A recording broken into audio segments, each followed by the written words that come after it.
Silakan subscribe, like, comment, dan share jika saudara merasa diberkati lewat YouTube ini. Terima kasih.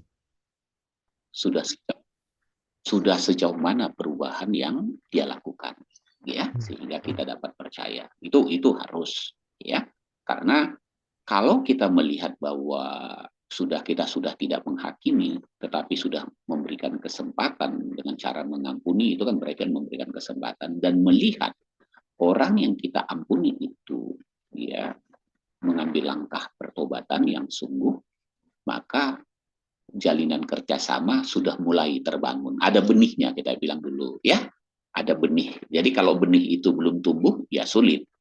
Jadi kita katakan bisa seseorang tidak menjalin kerjasama bukan karena dia menghakimi, bukan. Tapi yang kedua yang dilihat, dia belum melihat benih-benih pertobatan. Ya, di dalam diri orang tersebut. Bukan, kita lihat bilang buahnya. Jadi selama buahnya belum, dan di hati kita tidak menyimpan rasa hati ya yang nggak enak, itu berarti namanya kita masih menjaga jarak. Itu adalah wajar dan normal, sama sekali itu normal. Karena buahnya. Karena pada prinsipnya adalah begini, sebuah kerjasama terganggu itu kan oleh karena salah satu pihak, misalnya, ya, melakukan sebuah pelanggaran terhadap ketentuan, ya. Nah, sehingga kita perlu melihat kalau perbedaan itu kan bersifat umum, tapi ini malah perbedaan yang nggak melanggar ketentuan nggak ada masalah, gitu ya. Saya suka warna baju putih, Ibu Tiar suka baju merah, ya itu biasa saja. Tapi kalau pelanggaran atas ketentuan itu kan berbeda, ya. Nah, kita lihat pertobatan. Nah, yang ketiga yang perlu kita lihat itu adalah sudut pandang, cara pandangnya. Orang suka bilang itu doktrinnya. Jadi kalau doktrin yang berbeda, tentu sulit bekerja sama, ya. Kalau tidak bisa menerima doktrin yang lain, ya, atau pemahaman yang lain, nggak akan bisa. Misalnya gini, saya nggak bisa bekerja sama karena terlalu megang doktrin. Ada orang yang sudah kita layani, kita berdua nih misalnya melayani. Nah, ini harus dibaptis selam, ini harus dipercik Pak, gitu ya. Ribut gara-gara itu ya. Terus gimana dong, gitu ya. Nah, yang sama-sama nggak mau mengalah karena doktrin itu misalnya. Itu contoh ya, hanya karena sebuah doktrin. Ya sehingga ya tidak bisa bekerja sama. Nah, yang penting yang kita harus ketahui adalah ada suatu perbedaan kita harus bisa terima, ya, selama perbedaan itu tidak sebuah pelanggaran, ya, karena hanya sebuah tafsiran kan sering hanya karena tafsiran, ya, tafsir namanya, gitu ya. Tapi kalau yang misalnya jangan membunuh, bilang ini boleh Pak membunuh Pak kalau, ya, lagi jengkel kita melihat orangnya, gitu ya. Yang dibilang jangan ya jangan, jika ya, nah itu istilahnya jangan ditafsir. Nah, tapi bisa dikatakan Pak, saya tetap tidak boleh membunuh, tapi ketika saya perampok datang di dalam rumah saya, saya harus membela diri, kan gitu ya. Terjadi pertarungan yang nggak bisa dielakkan, tidak ada niat membunuh, tetapi kondisi memang harus terjadi seperti itu, ya Tuhanlah yang tahu. Ya, setelah terjadi kejadian itu, saya mohon ampun, kenapa Tuhan izinkan kejadian ini? Kan kita lihat hati kita, gitu ya. Nah, itu contoh-contoh. Ada satu keadaan tertentu, polisi juga ngerti yang kayak gitu, bahwa ini terjadi karena begini. Nah, polisi aja ngerti, ya Tuhan pasti lebih ngerti lagi lihat hati kita, ya. Nah, itu contoh-contoh. Yang penting kita tanamkan dalam hati, ya Pastor, ya, bicara gini. Doa Tuhan Yesus dalam Yohanes 17, ya, ayat 22. Tuhan menginginkan adanya sebuah kesatuan, kerjasama, ya. Karena kesatuan tanpa tujuan kerjasama itu nggak lucu namanya. Ya. Pak, kami disatukan dalam pernikahan, Pak. Terus nggak ada kerjasama, itu bukan, itu namanya siap-siap aja. Ya, yang Tuhan bilang, ya satu rumah tangga yang terpecah-pecah tidak akan dapat bertahan, gitu ya. Kesatuan itu ada kerjasama. Nah, ini yang harus kita perhatikan. Kalau kita tidak bisa bekerja sama dengan seseorang bukan oleh karena hati kita, ya, yang istilahnya menuduh orang tersebut, tetapi karena memang buahnya perbedaan-perbedaan saja, maka kita bekerja sama dengan orang-orang yang memang kita bisa bekerja sama. tidak boleh kita paksakan. Jadi kalau kita paksakan, jadi akhirnya nanti timbullah pertanyaan seperti tadi, Pastor, ya. Saya ingin banget nih kerjasama dengan Ibu Teti, Ibu Tiar, tapi Ibu Tiar merasa sama saya nggak cocok kerjasama. Lalu saya ngotot gitu kan. Nah Ibu Tiar merasa, aduh itu orang kok gigi banget kerjasama, tapi Pak Dokter tuh kelakuannya begini. Nah itu jadi Ibu Tiar merasa, aduh, timbullah pertanyaan misalnya, Pak Dokter, sebenarnya orang itu ingin kerjasama Pak, ya. Nah, tapi orangnya gini, saya juga pengen kerjasama, tapi orangnya begini, yang jangan kerjasamalah dengan mereka, itu biasa saja, ya, karena kerjasama itu akan mencapai suatu tujuan yang lebih baik, gitu ya.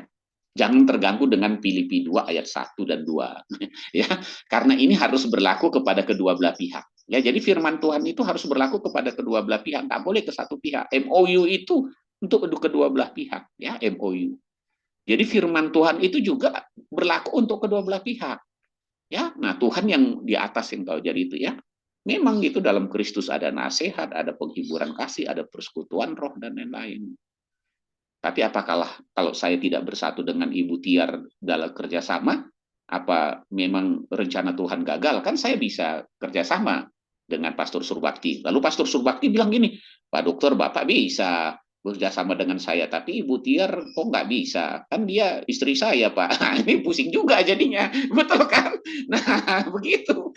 Ini mengadu buat perpecahan itu, ya. Jadi kalau saya bisa bersatu dengan Pastor Surbakti, saya harus bisa bersatu dengan orang-orang yang bersama dengan dia. Nah, ketika pemimpin kita bisa bersatu, misalnya Pastor Surbakti bisa bersatu dengan saya kerjasama, semua timnya, karena Pastor Surbakti kerjasama dengan Pak Dokter, terus kenapa? Saya nggak mau ikut lagi. Itu udah repot itu ya. Jadi nggak mentaati pemimpinnya. Nah itu pun nggak boleh Pak. Gitu. Jadi alasan-alasan tadi bersatu tadi nggak bisa kerjasama, harus diperhitungkan begitu. Nanti Pastor Subakti bilang gini, cobalah taati pemimpin. Kan saya sebagai pemimpin nggak mungkin ngambil keputusan. Jadi kebijakan keputusan pemimpin masih diragukan jadinya, betul kan? Jadi timnya yang merasa jauh lebih baik pikirannya. Nggak saya duga Pastor Surbakti begitu. Jadi saya pun nggak mau. Artinya ketika Pastor Surbakti kerjasama dengan saya, dia nggak mau, dia berarti saya juga nggak mau bekerja sama dengan Pastor Surbakti. Itu jadinya, gitu kan? Berarti di mata dia pun Pastor Surbakti tidak memenuhi syaratnya. Ngeri kali ya. Ya, nah, kita bilang gitu. Jadi dia yang terbaik. Jadi jangan kita, itu biasanya karena ada menghakimi ya. Nah, jadi kalau kita menghakimi biasanya sikapnya adalah tidak mau mengampuni. Saya rasa itu Pastor ya. Selebihnya memang saya senang sekali kalau bisa bersekutu dengan siapa saja yang memang bisa menerima saya juga bisa menerima dia. Artinya kita ngomong hal-hal yang baku ya. Jika ya katakannya, jika maaf Pak, saya tidak bisa kerjasama dengan Bapak karena ini sebabnya.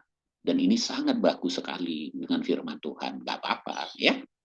Nah, kita bilang gitu. Karena jika ya katakan ya, jika tidak katakan tidak. Gitu. Ketika dia bilang, oh terima kasih atas masukannya Pak. Baru Bapak yang pertama kali mengatakan ini menjadi perenungan bagi saya. Berikan waktu pada saya untuk mengambil keputusan. Lalu beberapa waktu lama kemudian, entah hari waktu dia telepon. Pak Dokter, saya mau bekerja sama Bapak. Apa yang Bapak bilang saya mengerti. Nah, gitu ya. Kan enak jadinya. Jadi ada pengertian. Nah, ini rukun jadinya. Jadi satu nggak rukun, repot. Ya, puji Tuhan lah saya nggak tahu di Depok gimana ya, tapi kalau di Jakarta di sini masih dibilang RT 1, RW 5. Nah, artinya rukun tetangga, rukun warga. Kira-kira begitu aja masukannya Pastor ya. Tuhan Yesus memberkati. Selebihnya dari itu tentu itu bersifat mendalam ya. Wow, luar biasa ya pencerahannya ya. Terima kasih Pak Saud dan juga Pak Surbakti, memberkati kita juga yang mendengar. Ada lagi Bapak Ibu? Silakan Bu Nelly, mungkin ada Bu Elpina tadi juga sudah buka kamera, ada Pak Ferry, Ibu Linda, silakan langsung saja dibuka mic-nya. Satu orang lagi boleh. Ada mau disampaikan atau berkat apa yang didapat pagi hari ini? Saya sendiri ingin bertanya juga, Bu. Itu repot juga. Ini pembicara juga bertanya ya. Silakan. jika misalnya gini, Pak, jika salah satu dari 5 yang tadi Bapak sebutkan tidak bisa saya lakukan, apakah saya akan tersandung? Nah, kira-kira begitu ya. Nah, saya bertobat, Pak. Saya mau mengampuni, Pak. Terus apa lagi? Saya mau mengucap syukur, Pak. Terus apa? Saya peduli, Pak. Terus saya belum bisa, Pak, memperkatakan. Ada waktu memperkatakan merenungkan firman Tuhan. Nah, lalu saya bilang, yang keempat itu pasti gugur, Bu. Karena lupa, ini harus bertobat nggak? Ini harus akan berarti kan nggak gugur gitu. Pas kali diingat, itu ada loh firman Tuhan gitu. Oh, ada ya. Salah dong saya berarti kan jadi gugur gitu ya. Pokoknya salah satu aja kita buat, maka rontok semua ya. Karena itu Pancasila. 5 dasar dari ya aplikasi mengasihi Tuhan dan sesama. Pak Ratlan nih udah buka suaranya. Nah, kalau sama Manurung saya harus hati-hati kan, saya bilangnya ini tulangnya tulang robot ini. Oh iya, silakan Pak Ratlan. Bapak marga apa ya? Lupa saya. Pak Ratlan, tolong buka videonya, buka kamera. Bapak menurun, Bapak itu nggak punya rem, gimana nih? Itulah susahnya, si Torus sama Manurung kan repot gitu remnya. Nggak boleh ketemu, benar, bisa-bisa. Bisa-bisa ini. Silakan Pak Manurung. Ya, sebentar, saya hidupkan dulu. Apa ini videonya? Udah. Ya. Jadi Pak Saud tadi yang nomor 1 nggak saya catat ini, terlewat tadi. Apa tadi nomor 1? Tolong lagi. Pertobatan yang murni, Pak. Ya, pertobatan yang sejati. Ya, aku mau bagikan tentang pengampunan ini, Pak. Sebelum saya masuk dalam pelayanan atau menjadi jemaat yang setia, ketika itu sikap mengampuni terjadi waktu orang tua saya datang ke Jakarta ini. Dan ketika dia ada beberapa hari di rumah, nah ketika dia mau pulang dia katakan, anakku, mungkin aku lusa sudah pulang ke Medan. Dan di situ ada hati tergerak meminta pengampunan sama orang tua. Saya katakan sama ibu saya, Mak, kayaknya Tuhan ada gerakan dalam hati saya untuk saya bertobat. Saya bilang, tolong ampuni saya, Bu. Mak, mungkin ada kesalahan saya waktu kecil, dewasa, hingga saya berkeluarga, sudah punya anak 4. Ada mungkin kesalahan saya di mata Mama yang pernah kulakukan menyakiti hati. Nah, ketika saya katakan demikian, langsung dia ngomong, iya anakku, ada sesuatu hal yang tidak lepas dari hatiku yang kau buat, ada sikapmu kepada saya.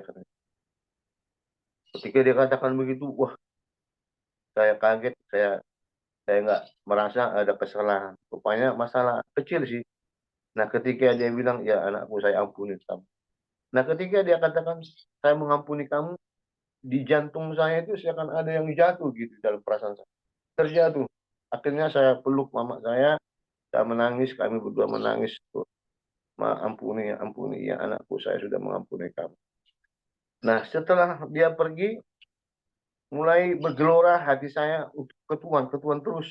Padahal saya belum mendapat baptisan Roh Kudus, belum jemaat yang setia, masih jarang-jarang ke gereja. Tapi mulai lewat itu mulai ada membara di hatiku untuk Tuhan.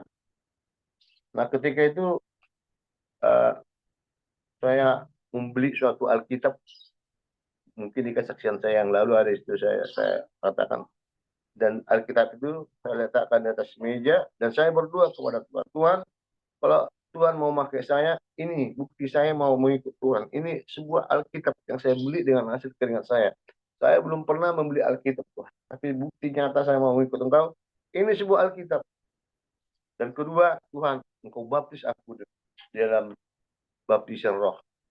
Nah, Bapak Ibu saudara kasih nama Tuhan, setelah itu terjadi berapa minggu kemudian, terjadilah ibadah 10 malam seperti di Pentakosta. Ada itu ajaran tentang hari Pentakosta, ada di sana ibadah 10 malam pencurahan Roh Kudus.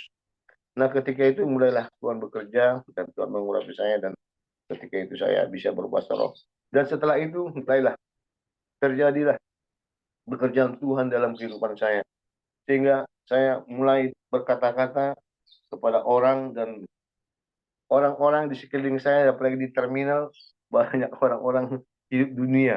Ketika mereka datang kepada saya memberikan keluhannya, saya bisa jawab. Yang dulunya saya nggak tahu untuk hal-hal demikian. Dan saya mulai membaca firman bahwa ya dari situlah Tuhan mulai mengangkat saya, menjadikan saya menjadi hamba yang kecil satu gereja di Depok ini, menjadi penetua. Jadi sikap mengampuni ini tidak hanya sekali saja, di mana Tuhan katakan 7 kali 7 kali 7. Pasti tidak henti-hentinya kita untuk mengampuni orang. Inilah modal utama orang percaya supaya dia dapat sukses dalam pertobatannya. Demikian Pak, terima kasih. Amin. Apa yang Bapak sampaikan itu sepenuhnya ya benar. Karena ketika kita mengampuni sebenarnya ketika kita mengampuni itu kita menyembuhkan luka dalam diri kita, ya. Itu menyembuhkan. Pasti ada yang terluka, ya. Kita menyembuhkan luka. Nah, kalau kita tidak mengampuni, maka luka itu akan menghambat perjalanan kita ke depan nanti berhasil.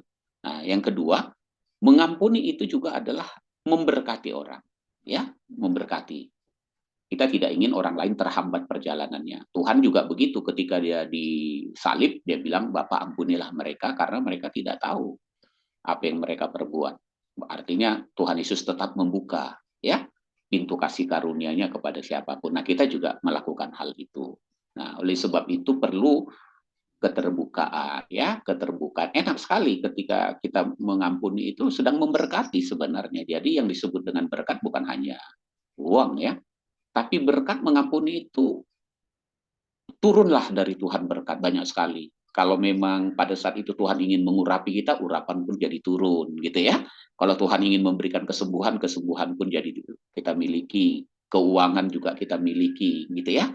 Doa-doa kita juga, perhatikan Tuhan bilang, kalau kamu berdoa, jika ada sesuatu, kamu harus selesaikan dulu, supaya jangan terhalang. Jadi mengampuni itu mungkin nanti ke depannya Pastor Surbakti bisa menyampaikan firman Tuhan, bukan the power of love, ya, gitu ya. Tapi kuasa atau kekuatan dari mengampuni, gitu ya. Nah, jadi itu luar biasa sekali karena banyak orang terhambat hal itu, rumah tangga babak belur karena menyimpan ya sesuatu. Nah, pengalaman ini sangat penting, Pak. Jujur, ya. Kadangkala kita merasa diri kita benar, ya, tetap aja ada kekurangan kita sebenarnya, ya. Respon kita barangkali gitu. Nah, kita banyak melihat hal seperti itu. Bahkan saya pernah harus minta pengampunan atau minta maaf dari seseorang karena dia menjauh. Nah, ketika saya bilang, kok kamu selalu menjauh, maafkanlah kalau ada kesalahan saya. Sebenarnya Pak Dokter nggak ada kesalahannya. Tapi ada kesan di mata saya kalau melihat Pak Dokter ini orangnya kayaknya sombong. Nah, gitu loh, gitu ya. Karena ada tampilannya begini, begitu, senyumnya dan lain-lain, ya merasa ini, merasa pede. Nah, dia merasa kecil. Oh tidak. Nah, akhirnya rekonsiliasi, ya. Jadi kesalah pengertian itu bisa, akhirnya bisa saling mengerti. Nah, orang-orang yang artinya terkesan menjauhi kita dan yang lain, nah, mari kita koreksi, amin, ya, koreksi diri kita, terbukalah, gitu ya. Nah, inilah cara salah satu sebenarnya yang Tuhan bilang ciri khas anak-anak Tuhan, ya, berbahagialah orang yang membawa damai, ya, karena mereka akan disebut anak-anak Allah. Nah, pengampunan, ya, salah satu adalah kuncinya. Tuhan Yesus memberkati. Terima kasih. Ini tulang robot nggak bisa nih ya, soalnya anak saya juga lahirnya dari buru tambunan, jadi ngerti-ngerti lah itu repot lagi ya. Tambunan itu kalau sama manurung udahlah, ini udah nggak bisa lah disebut lagi ya, saya nggak usah ngomong lagi lah itu ya.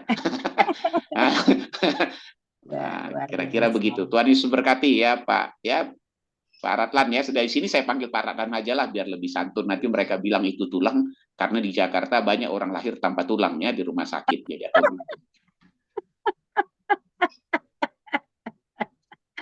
luar biasa. Makasih Pak Ratlan dan juga Pak Dokter.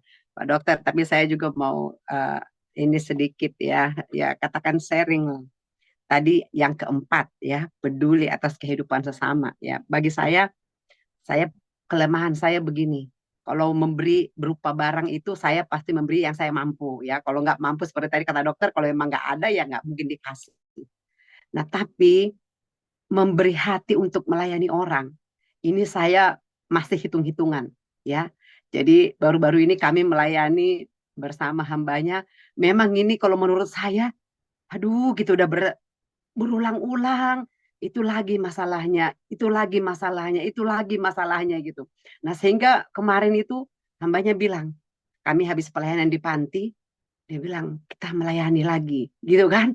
Wah, oh saya udah bilang, "Pak, aduh itu kita menggarami laut, Pak. Tahu nggak menggarami laut?" Saya bilang begitu. Nggak ada gunanya, saya bilang. Soalnya udah capek. Bukan lagi sebulan, 2 bulan, aduh, udah bertahun, saya bilang gitu kan. Nah, tapi ya karena dia supir ya, saya hanya di bawah, akhirnya jadilah kami pergi. Ya, kan seperti itu ya. Tapi memang benar, kalau kami tidak datang mungkin ya menurut hasil eh, cerita mereka, mungkin entah sudah seperti apa keluarga itu. Mungkin bisa-bisa sudah retak, mungkin satu udah nggak tidur di rumah. Seperti itu. Nah, jadi yang pertanyaan saya begini, tadi peduli ya, kalau masalah materi kan memang udah ada kelihatan. Tapi ini masalah memberi hati untuk melayani ini, saya, aduh itu tadi saya masih kurang sabar. Kalau udah saya coba 2 kali, 3 kali nggak ada perubahan, itu saya udah nyerah bener. Dan di sini saya, ketika kami pulang dari sana, terus hambanya ngomong begini, itu kan, coba kalau tadi tidak ke sana kita, maka dituntut Tuhanlah kita. Katanya kan, ah, itu kenapa nggak kamu layani? Saya udah diam aja, iya ya. Saya bilang begitu. Nah, ini mungkin ada tips dari dokter. Bagaimana caranya nih, dokter? Nah, Silakan. ini tipsnya sederhana, ya. Masuk ke kamar, tutup sendiri, nggak usah ada Pak Surbakti di dalamnya, gitu ya. Lalu bilang gitu. Nah, kalau nggak mau nyanyi sendiri, putar lagunya. Berikan ku hati seperti hatimu. Nah, gitu ya. Memandang tuayan di sekelilingku. Nah, gitu. Jadi karena tuayan itu adalah mereka yang lelah, terlantar, orang-orang yang berdosa, yang belum mengenal Tuhan, yang perlu pertobatan. Artinya mereka membutuhkan Yesus. Ya, nah Yesus mau datang melalui diri kita. Nah ini dibilang ketika aku lapar. Lapar ini kan bukan hanya makanan, ya. Ketika aku haus, bukan hanya minum. Ketika aku begini, ya, engkau datang, engkau lakukan kepadaku. Nah, Tuhan bilang, kamu adalah domba-dombaku di sebelah kanan. Nah, jadi gitu. Jadi, Tuhan, aku mau di sebelah kanan. Nah, jadi coba nanti, contohnya misalnya, buat sesuatu di sebelah kiri. Kita di kiri. Tuhan, aku berikan ku hati, aku pindah ke sebelah kanan. Gitu ya. Ambil keputusan. Karena apa? Saya suka bilang begini, ketika saya mengetahui bahwa dalam pelatihan, ya, khususnya ya kita ini anak laki-laki dulu, masa-masa di daerah, olahraga yang kita sukai itu salah satunya badminton, karena Indonesia waktu itu sangat terkenal dengan badminton kan, bulu tangkis ya. Jadi ada latihan bayangan kan, seolah-olah ada lawan kita. Nah, seperti itu. Coba kita melatih diri kita, ya, di hadapan Tuhan. Ini aku Tuhan. Nah, saya mau melatih beribadah, berikan ku hati. Lalu sebut si A. Tuhan, kalau lihat dia mendengar ini kelihatannya ya, tapi ya kita harus sebutkan itu sesuatu yang kita merasa kita kok nggak bisa memberikan hati kepada seseorang, sebut orang ini siapa, gitu ya. Karena banyak orang mau melayani orang yang dia tidak kenal. Saya ulangi lagi ya, dia mau melayani orang yang tidak kenal, apakah itu penjara, apakah ya narapidana, apakah itu PSK. Sebenarnya orang tersebut itu di mata orang lain sangat kejam. Mungkin dari lingkaran keluarganya menjijikan ini orang. Betul kan? Tapi karena kita nggak kenal, nah ini repotnya. Anda hanya berani melayani yang nggak dikenal. Kita bilang gitu ya. Kasih Anda hanya untuk orang nggak dikenal. Anda berani. Coba untuk yang Anda kenal. Makanya Tuhan bilang gini. Ini kenapa saya berani ngomong gini? Tuhan bilang gini. Oh, kamu mengasihi orang yang mengasihi kamu, apalah nak bedanya dengan mereka? Kasihlah musuhmu. Nah, musuh kan kau kenal. Gitu ya. Nah, gitu. Saya ke penjara mau, Pak. Saya ke PSK mau, Pak. Kayak gini mau, Pak. Tapi kalau untuk dia, Janganlah, ini kayaknya gemetar saya, Pak. Kenapa kamu nggak mau? Karena kamu kenal. Ya, justru sekarang naikkan levelmu. Amin. Layanilah mereka orang yang kau kenal. Bahkan yang kau kenal sangat suka menggigit kamu, melebihi anjing, kira-kira gitu ya. Baru kamu datang udah digonggong, apalagi kalau dilepas, kan gitu ya. Tapi ingat, seekor anjing pun, kalau kita sering-sering duduk di depan rumahnya, ini satu strategi yang saya diajarkan. Kalau segala-galanya anjing, tapi ketika engkau sering di situ, anjing itu lama-lama mencium aromamu. Awalnya menggonggong, lama-lama dia tidak menggonggong, pasti bilang, karena dia kira itu bagian dari anggota rumah itu. Begitu ya. Jadi itu Ibu Tiar ya, ya layani orang yang kita kenal ya, yang nggak dikenal mah bisa biasa aja. Ya, nanti orang tanya, Bu Tiar, misalnya Ibu Elvina ya, bilang, Ibu Tiar, Ibu kok mau sih melayani dia? Emang kenapa? Ibu nggak tahu ya gini. Saya nggak tahu. Kayak manapun dia, itu adalah kehidupan lamanya. Oh, pintar kali ngomongnya, bukan gitu ya. Terus yang ini, Bu. Kalau itu saya nggak mau. Saya udah kenal banget orangnya. Berapa kali dia melukai saya, menyakiti saya, bahkan menipu saya. Nah, yang kayak gini-gini baru seru gitu loh. Lama-lama akhirnya, ini juga kunci dengan yang dikatakan Pastor Surbakti. Saya benar-benar sudah melihat bahwa Bapak benar-benar, Ibu benar-benar sungguh-sungguh mengasihi Tuhan. Kenapa?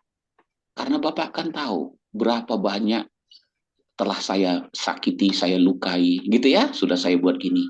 Tapi itu tidak membuat Bapak berhenti untuk mengasihi saya, mendoakan saya, ingin gitu. Nah, kan jadi keren kan? Ini baru keren, nggak dikenal lalu bertobat. Oh, puji Tuhan, ada orang bertato sampai matanya pun ditato gitu ya. Dia gini bertobat. Terus kita bilang, Ibu kan nggak kenal orang yang saya nggak kenal. Nah, itu coba Ibu kenal nggak itu bandit yang satu itu? Yang itu mah saya nggak mau.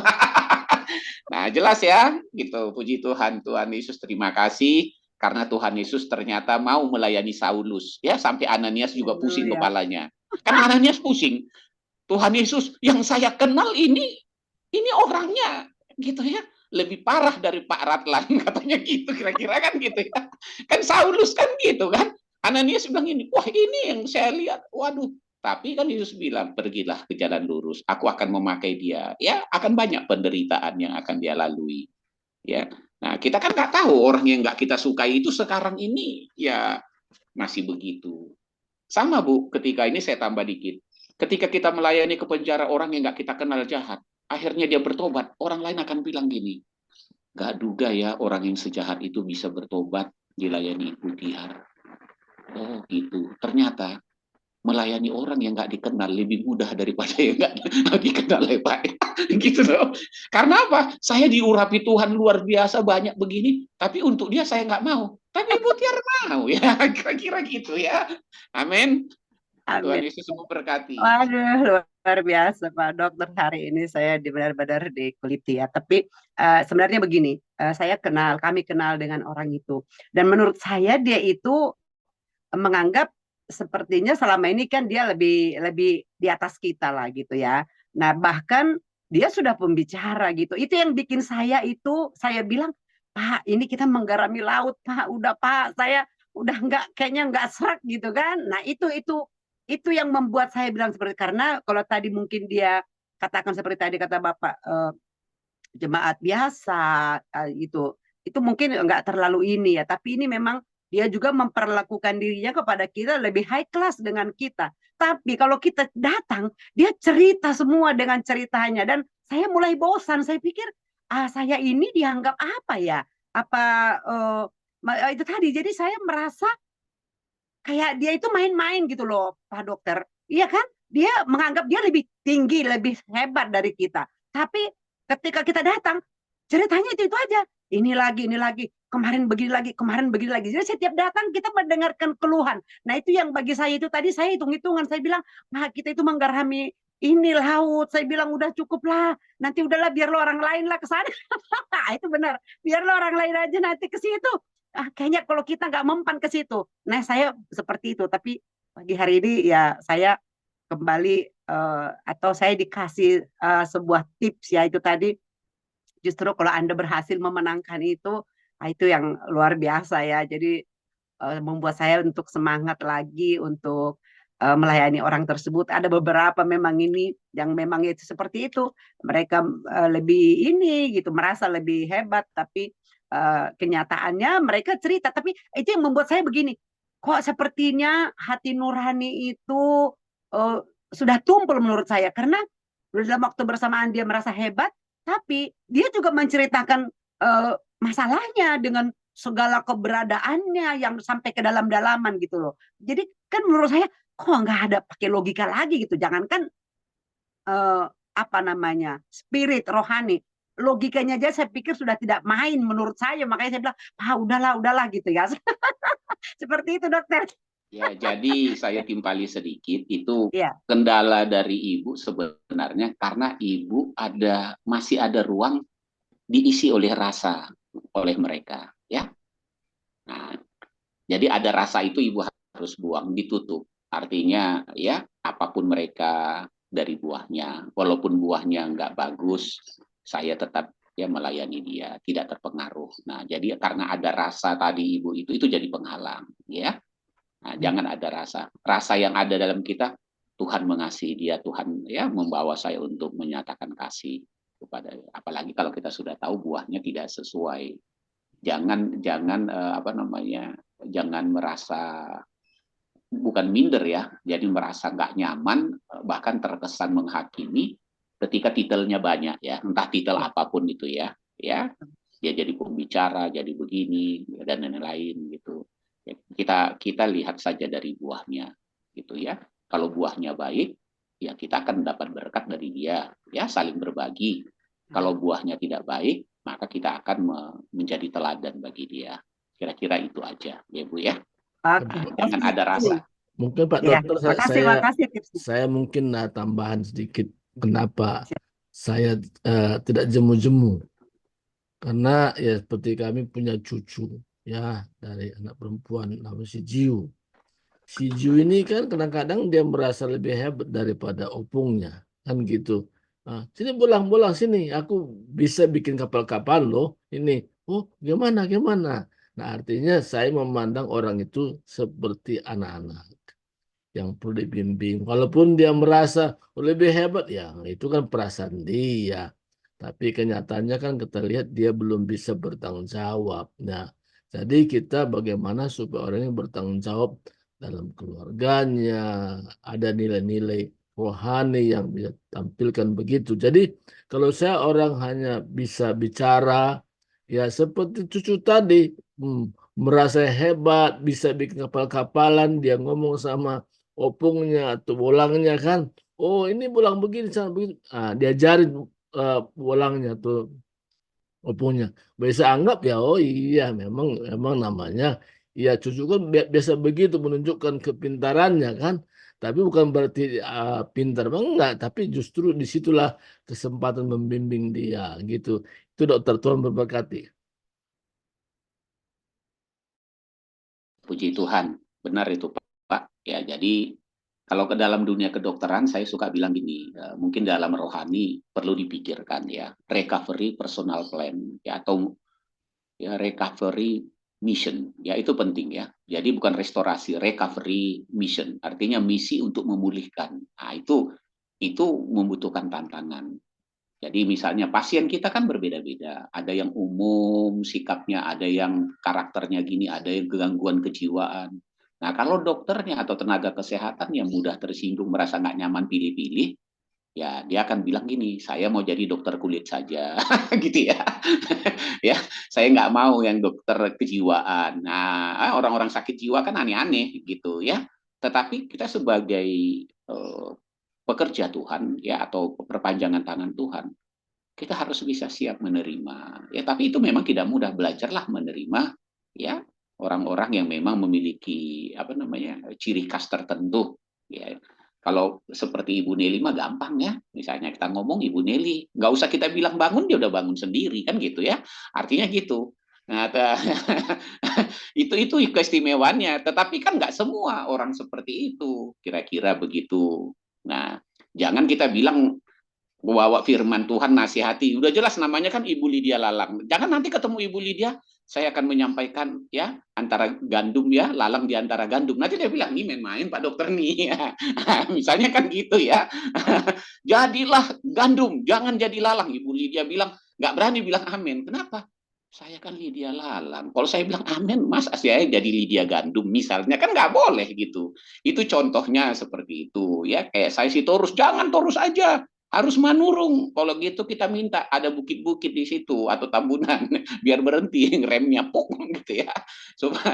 Nah ini yang kita bilang bahwa beraneka ragam corak manusia. Maka mulailah kita melayani yang memang bisa kita layani, lalu tambahkan kasih kita untuk tipikal-tipikal orang lain. Nah, sebagai penutup saya bilang gini, saya sangat bangga dan selalu mempersiapkan secara khusus ya guru-guru yang kita bina di PAUD ya, di PAUD ini. Karena di PAUD ini, karena ini memang pelayanan kekristenan, akan bertemu dengan anak-anak yang berkebutuhan khusus, tetapi dimasukkan di kelas umum. Nah, mereka ya, tipikal-tipikal ini, mereka teliti, telaten, sehingga ketika mereka bisa mendidiknya, orang tua mereka terkejut melihat sebuah mujizat lah, anaknya bisa beginilah. Akhirnya banyaklah disekolahkan ke situ sehingga anak ini bisa merasa bahwa kita sendiri orang tua sudah berusaha, udah dibawa ke rumah sakit, ditambah lagi sekolah PAUD-nya ada guru-guru Kristen yang dibekali untuk mengatasi kondisi ini. Nah, ketekunan mereka mendampingi ya nggak mudah Bapak Ibu, nggak mudah sama sekali gitu ya, nggak mudah. Nah tetapi ketika mereka jalani, mereka menangis ya, itu suatu kebahagiaan tersendiri. Nah kita juga memang tidak bisa memaksa diri kita ya, Tuhan juga nggak mau, kadang-kadang Tuhan izinkan ada jiwa yang begini kita kenal, kita bagaimana respon kita. Ketika respon kita masih ada rasa ya Tuhan bilang ya sudahlah ya. Nah, tetapi going to the next level lah. Tuhan Yesus memberkati ya. Jadi going to the next level, berjalankan waktu yang Tuhan berikan kepada kita ya, supaya kita berhasil. Tuhan Yesus memberkati.